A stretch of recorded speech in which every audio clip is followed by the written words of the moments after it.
부르심 받들어 내 형제 섬기며 구주의 뜻을 따라서 내 정성 다하리.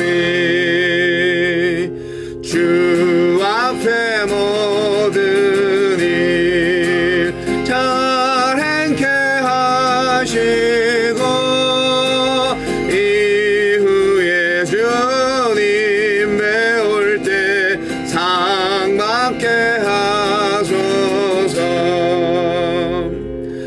나 항상 깨어서 늘 기도드리며 내 믿음 변치 않도록 날 도와주소서. 아멘.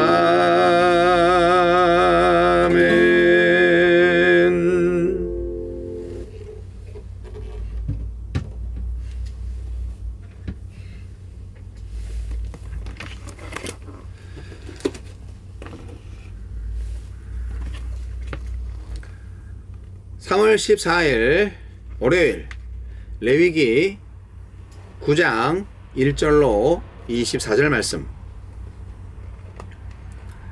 여덟째 날에 모세가 아론과 그의 아들들과 이스라엘 장로들을 불러다가 아론에게 이르되 속죄제를 위하여 흠 없는 송아지를 가져오고 번제를 위하여 흠 없는 숫 양을 여호와 앞에 가져다 드리고 이스라엘 자손에게 말하여 이르기를 너희는 속죄제를 위하여 숫 염소를 가져오고 또 번제를 위하여 1년 되고 흠 없는 송아지와 어린 양을 가져오고 또 화목제를 위하여 여호와 앞에 드릴 수소와 숫 양을 가져오고 또 기름 섞은 소제물을 가져오라 하라. 오늘 여호와께서 너희에게 나타나실 것임이니라 하매 그들이 모세가 명령한 모든 것을 회막 앞으로 가져오고 온 회중이 나와 여호와 앞에 선지라. 모세가 이르되 이는 여호와께서 너희에게 하라고 명령하신 것이니 여호와의 영광이 너희에게 나타나리라. 모세가 또 아론에게 이르되 너는 제단에 나아가 내 속죄제와 내 번제를 드려서 너를 위하여 백성을 위하여 속죄하고 또 백성의 예물을 드려서 그들을 위하여 속죄하되 여호와의 명령대로 하라. 이에 아론이 제단에 나아가 자기를 위한 속죄제 송아지를 잡으매 아론의 아들들이 그 피를 아론에게 가져오니 아론이 손가락으로 그 피를 찍어 제단 뿔들에 바르고 그 피는 제단 밑에 쏟고 그 속죄 제물의 기름과 콩팥과 간 거풀을 제단 위에서 불사르니 여호와께서 모세에게 명령하심과 같았고 그 고기와 가죽은 진영 밖에서 불사르니라. 아론이 또 번제물을 잡으매 아론의 아들들이 그 피를 그에게로 가져오니 그가 그 피를 제단 사방에 뿌리고 그들이 또 번제의 제물 곧 그의 각과 머리를 그에게로 가져오매 그가 제단 위에서 불사르고 또 내장과 정강이는 씻어서 단 위에 있는 번제물 위에서 불사르니라. 그가 또 백성의 예물을 드리되 곧 백성을 위한 속죄제의 염소를 가져다가 잡아 전과 같이 죄를 위하여 드리고 또 번제물을 드리되 규례대로 드리고 또 소제를 드리되 그 중에서 그의 손에 한 움큼을 채워서 아침 번제물에 더하여 제단 위에서 불사르고 또 백성을 위하는 화목제물의 수소와 숫 양을 잡으매 아론의 아들들이 그 피를 그에게로 가져오니 그가 제단 사방에 뿌리고 그들이 또 수소와 숫 양의 기름과 기름진 꼬리와 내장에 덮인 것과 콩팥과 간 거풀을 아론에게로 가져다가 그 기름을 가슴들 위에 놓으매 아론이 그 기름을 제단 위에서 불사르고 가슴들과 오른쪽 뒷다리를 그가 여호와 앞에 요제로 흔드니 모세가 명령한 것과 같았더라. 아론이 백성을 향하여 손을 들어 축복함으로 속죄제와 번제와 화목제를 마치고 내려오니라. 모세와 아론이 회막에 들어갔다가 나와서 백성에게 축복하매 여호와의 영광이 온 백성에게 나타나며 불이 여호와 앞에서 나와 제단 위에 번제물과 기름을 사른지라 온 백성이 이를 보고 소리 지르며 엎드렸더라. 아멘. 아론의 첫 제사. 위임식을 통해 제사장이 된 아론과 그의 아들들은 자신과 이스라엘 자손을 위해 제사를 드리고 하나님은 그들 가운데 임하셔서 자신의 영광을 나타내십니다. 하나님은 어떤 분이십니까?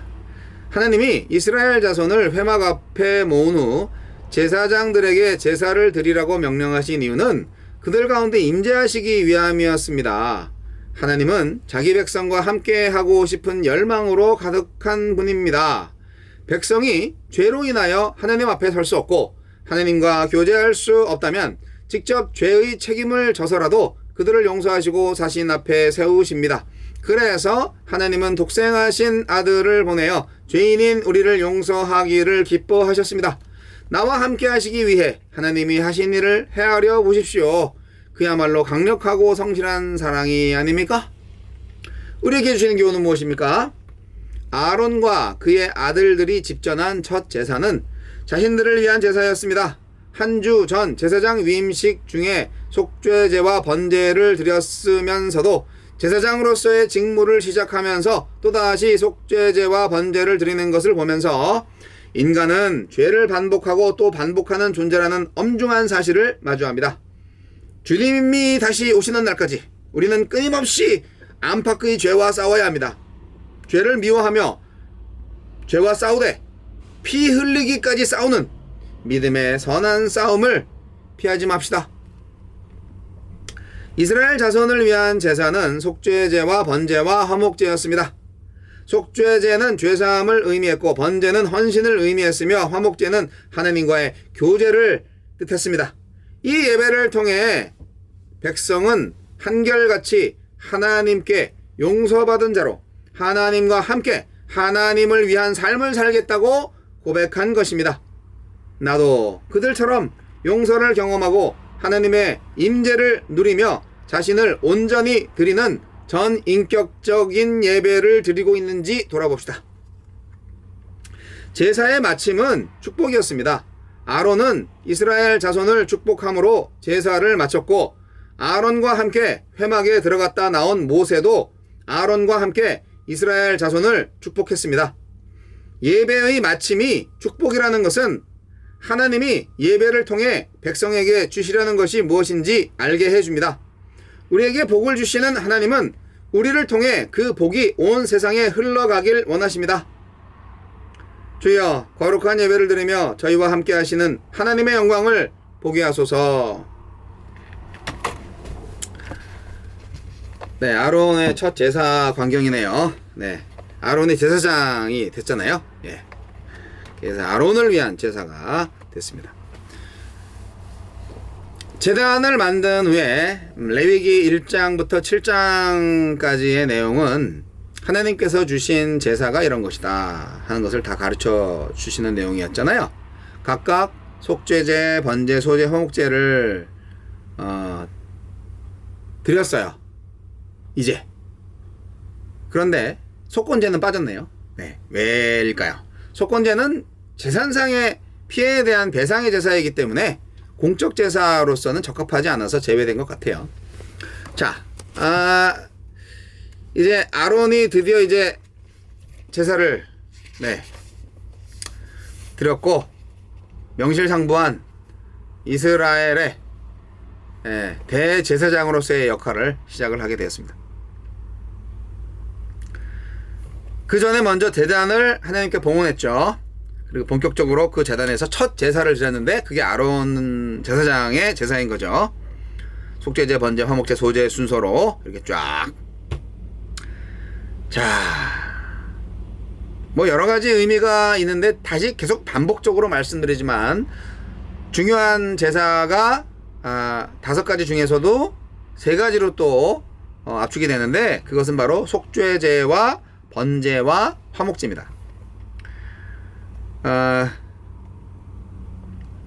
속죄제는 뭐 죄를 사함받아야 되니까 뭐 그냥 가만히 있으면 죄를 짓는 게 인간인 것 같아요. 네, 가만히 있어도 시간이 지나면 마음속에 범죄를 또 하잖아요. 인간은 죄를 지을 수밖에 없는 존재다. 그리고 이제 번제는 헌신을 의미하는 거잖아요. 홀라당 태우는 거. whole burnt offering이라고 하잖아요. 홀라당 태우는 거예요. 헌신, 충성 그런 거를 의미하죠. 그리고 화목제는 하느님과 화목하게 되는 거, 하느님과 화해하는 거, 하느님과 교제하는 거, 그걸 위한 제사입니다. 그러니까 모세나 뭐 아론이나 다 그냥 제사하면은 이렇게 한꺼번에 여러 가지로 같이 하는 거죠. 우리도 뭐 주일 헌금 드리고 감사 헌금 드리고 11조 드리고 뭐 지정 헌금 드리고 그렇게 하기도 하잖아요. 각자 그 다른 내용들이 있죠. 그러니까 화목제나 속죄제나 뭐 번제나 뭐 소제나 뭐 여러 가지 것들이 이렇게 있었다. 아론이 이제 제단에서 내려온 다음에 모세와 함께 회막으로 들어갑니다. 아론도 처음 들어가 본 성소였겠죠. 모세와 아론은 회막에서 나온 뒤에 백성에게 축복을 합니다. 근데 이때 엄청난 일이 벌어집니다. 불이 내려와요. 그래서 여호와의 영광이 나타나고 불이 내려오고 제단 위에 있는 모든 제물들을 후루룩 태우고 그리고 그 광경을 본 백성들은 소리 막 지르고 엎드려서 벌벌 떨게 됩니다. 하나님의 임재가 나타난 거죠. 불로 이렇게 화려하게 제사장 취임식이 완료가 되었습니다. 그러니까 이제 7일 동안 제사장 위임식이 있었잖아요. 8장 내용이 이제 그런 내용이었죠. 그리고 이제 위임식이 끝난 바로 그 직후에 취임식을 하는 거죠. 제가 목사 안수 받기 전에 목사고시를 보고 그리고 이제 2박 3일 동안 그 목사고시 보고 목사 안수를 받을 목사 후보생들과 함께 MT를 했죠. 수련회를 하면서 또 논문을 썼죠. 목사 논문이 있어요. 따로. 그 지겨운 논문 열심히 썼죠. 그리고 나서 이제 맨 마지막에는 이제 이 구두 문답 하는 그런 시험도 있어요. 구두 시험도 있어요. 필기 시험이 이미 받고. 그런 여러 가지 과정들이 있었던 게 마치 아론이 회막 안에서 7일 동안 열심히 제사하고 그랬던 거죠. 뭐 평생 해야 되니까 그 일을 그 전에 열심히 이제 연습을 한 건가? 하여간 그렇게 했고 이제 그 과정을 다 끝내고 드디어 이제 취임식을 하는 거죠. 그게 어떻게 보면 저로서는 목사 안수식이라고 볼 수가 있죠. 안수식에는 여러 사람들 다 초대해가지고 이제 안수기도도 받고 예배 가운데서 이렇게 축복받고 그때 안수기도 받을 때 확실히 눈물이 핑 돌더군요. 가슴이 찡하면서 이게 안수 받는 거하고 안 받는 거하고 이런 차이가 있구나 이런 생각을 많이 했어요. 그러니까 우리 인간은 이렇게 의식이 있는 게 좋기는 좋아요. 하지만 뭐 의식이 없다고 내용이 없는 건 아니겠죠. 여튼 첫 제사에서 아론은 우선 자신을 위해서 속죄제와 번제를 드리고 그 다음으로 이스라엘 온 회중의 정결을 위해서 속죄제, 번제, 소제 그리고 화목제를 드렸습니다. 이때 하느님께서 하늘로부터 직접 불을 내려서 번제단 위에 제물들을 불사르셨고요. 그런 말미암아 아론이 드린 이 첫 제사를 하느님께서 잘 받으셨구나 하는 것을 알게 되었습니다. 자, 이 첫 제사는 대제사장 아론이 신적 권위를 갖고 하느님과 이스라엘 백성 사이의 중재자로 출발하게 되는 역사적인 의의를 지닌 것으로서 이스라엘과 하느님 사이에 제사를 통한 영적 교제가 비로소 가능해졌다 하는 역사적인 출발점입니다. 근데 사실은 그 아론은 한계가 있는 인간이에요. 오늘날의 대제사장 되신 예수님하고 비교가 안 되죠. 굳이 비교를 하자면 이제 상대적이죠.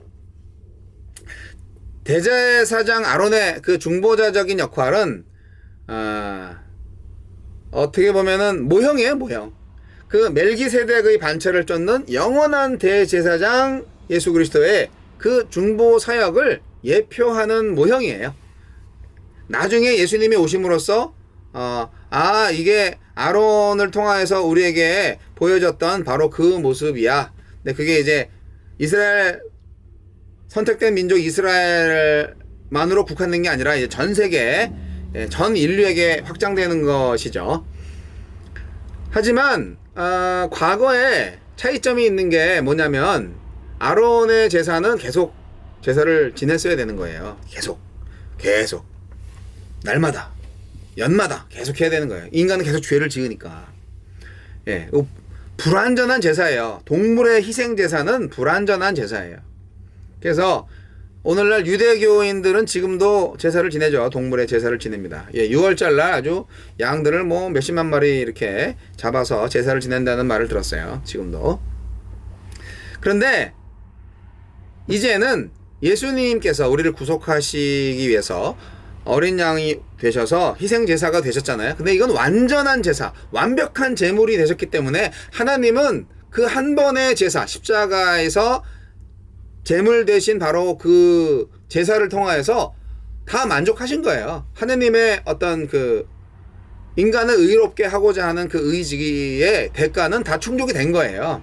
그렇기 때문에 더 이상 동물의 제사가 필요 없어졌어요. 오늘날 우리가 의지하는 중보자는 아론의 반차를 쫓는 육신의 제사장이 아니고 하늘로부터 내려오신 영원한 대제사장 예수 그리스도이십니다.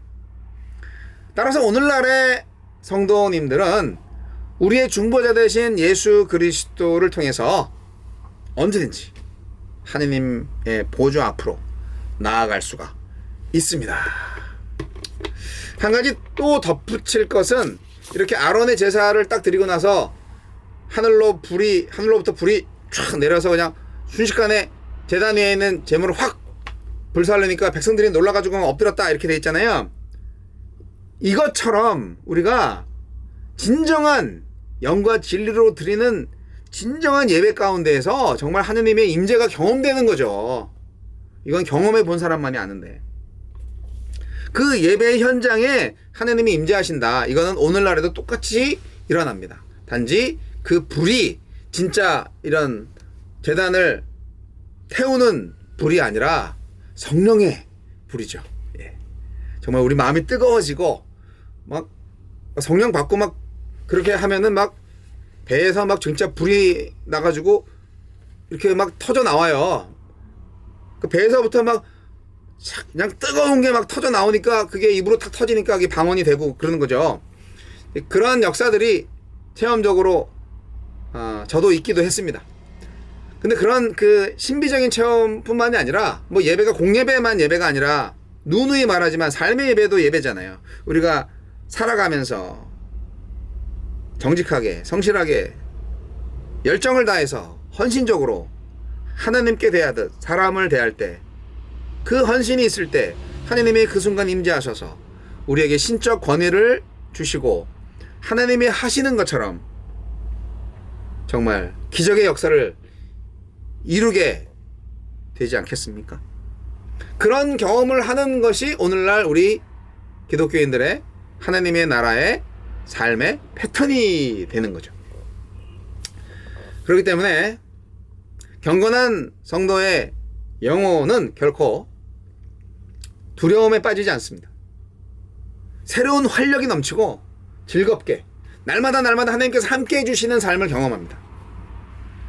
여러분, 그러려면 어떻게 해야 되나요? 자신을 돌아보시고 속죄죄, 화목죄, 번죄, 소죄, 속건죄까지 마음을 다해서 하나님께 예배하십시오. 기도하십시오. 순종을 다시 한번 결단하십시오. 날마다 정결과 성결을 꾀하십시오. 예수 이름으로, 예수님이 우리에게 주신 성령의 능력으로, 아론의 제사와 같은 그 제사가 오늘날 날마다 우리 오늘날의 성도님들에게도 똑같이 이루어지기를 소망합니다.